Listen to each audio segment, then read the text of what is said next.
Hello everyone, welcome back to the channel. Today we have a rare look at a vintage barn find. This is a Minneapolis Moline self-propelled combine, model SP-168. This is a very rare unit. I haven't seen a lot about them on the internet, and I wanted to document this. This is an older gentleman's combine, and he was hoping with my knowledge of getting stuff out on the web, I could help him sell this. It's a pretty rare unit, as I understand it. I wanted to document it not only for the channel, but hopefully we can help the older gentleman get it sold. He bought it and is wanting to move it to a new home as he's getting older.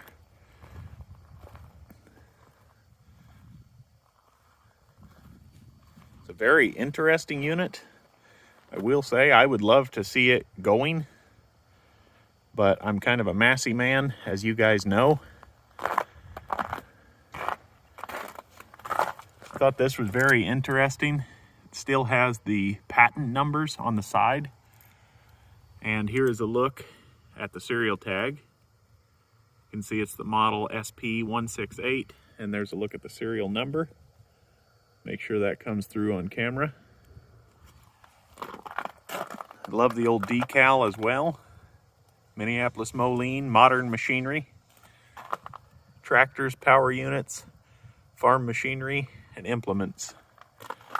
It's a very nice look. It's a brisk December 26th day, right after Christmas. I'm shooting this. Not sure when it will air. I just wanted to do a walk around of it and show everyone this piece of vintage Minneapolis Moline history.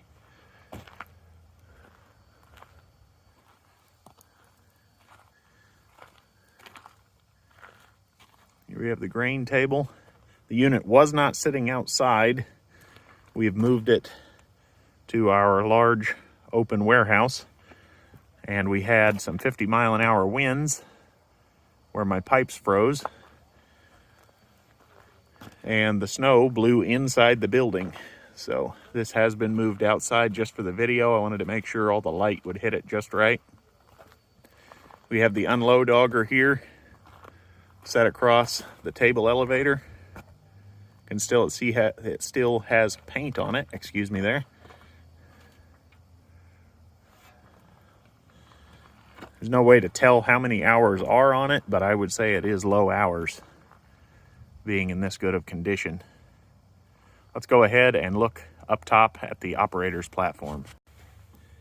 Right as you're crawling up the unit is the old Minneapolis Moline Be Careful tag. It's quite awesome to see that. I would say the seat is still fairly intact. This looks to be original, but this does not. It does not fit the square. Minneapolis Moline was quite a fan of using their other parts. Like this is reminiscent right off of a UB. And down lower, we'll take a look in a minute, there is a UB fuel tank, I am pretty sure, right down there. And then I'm guessing that this is just a Minneapolis Moline power unit that they stuck on a combine, because that's just how Minneapolis Moline rolled. I have a big, massive steering wheel here that would make a man out of you. Had the sun canopy at one time, the umbrella. Got your shift pattern here. Let's see if I can dust that off. First, second, reverse, third, and fourth. You really get winging. 2 brake pedals made out of steel, not cast iron. Interesting. Those would have had to have been custom made for the combine, I'm sure. The look inside the grain tank. It does have some paint worn off, but nothing like you think you would see. Incredible. If you guys know more about these units, please comment below. I would love to just know more about the history of it. I'm guessing that is throttle there. Like I said, we have the UB hydraulic reservoir there. It's pretty common. I'd say that's your head up and down. Just a single actuation there. Quite a beast of a thing. Let's take a peek under the hood. Here we are up on the other side. The sheet metal is just incredible on the old girl. Very straight. Let's take a peek under the hood. Hinge is still free. A little bit stiff, but it is what it is. Try to take a step here without getting killed. It's an older flathead. Gasoline engine, of course. Starter is missing. It's the older generator. Let's see if she's got any oil in her. Yeah, good black oil. It's not full, but I mean, that's to be expected. It's a Minneapolis Moline after all. Yeah, not over full. I wouldn't say there's water down underneath the oil, pushing the oil up. Definitely easy to wire the old girl. This has got to be a power unit. If you know what it is, comment below. I'm not familiar, but quite awesome. Awesome old machine. So happy to be able to take you guys along and give you the tour of the old girl. We're going down under the hopper of the unit. We have an old toolbox here. We even got some John Deere parts creeping in, looks like. Lift pump, sediment bowl, some glass. I'm not sure where that would go. And a Minneapolis Moline lift pump in the back, it looks like. Those are the jewels, the gems. This has got to be a UB gas tank. Has to be, just from the look of it. I grew up on UB gassers. That has got to be one. And the bottom of the tank is just in exceptional shape. It's not beat up. Very, very nice. All the old rivets are still intact. Wow. There's some dust and dirt in there, but it's to be expected. That auger shaft just slides over that. And there's a dowel that makes it spin. And I did find the unload auger engage. It is right there.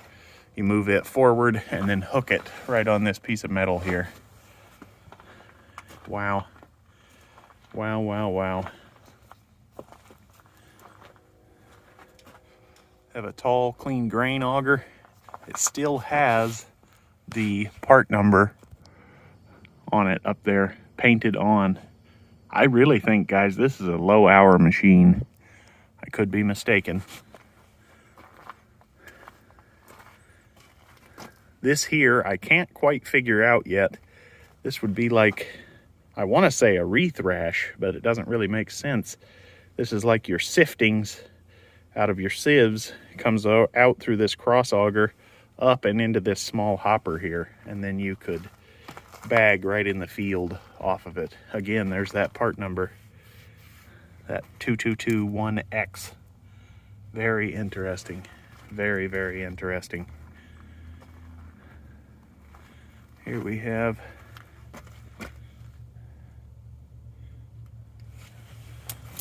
the paint is peeling.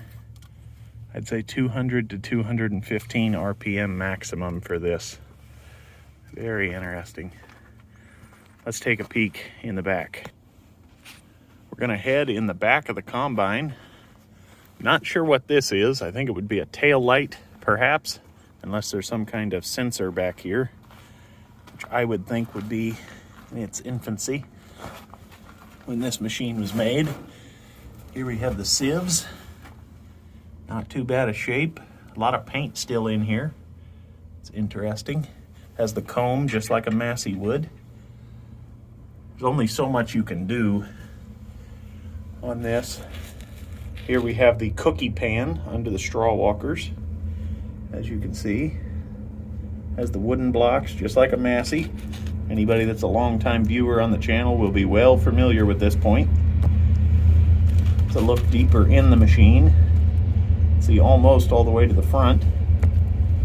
Now we're going to look at the straw walkers. Say she was doing beans last. Still some residue in here. It's got the large fish backs. Pardon my breath, it is chilly out here today. And we do have some kind of a sensor that must have sounded if there's a button behind there. This would have sounded if you were slugged, I'm guessing, and the straw walkers were beating themselves to pieces. Very reminiscent of a Massey in here. Not too much more to say. Just wanted to document it for posterity. It's a beautiful old machine.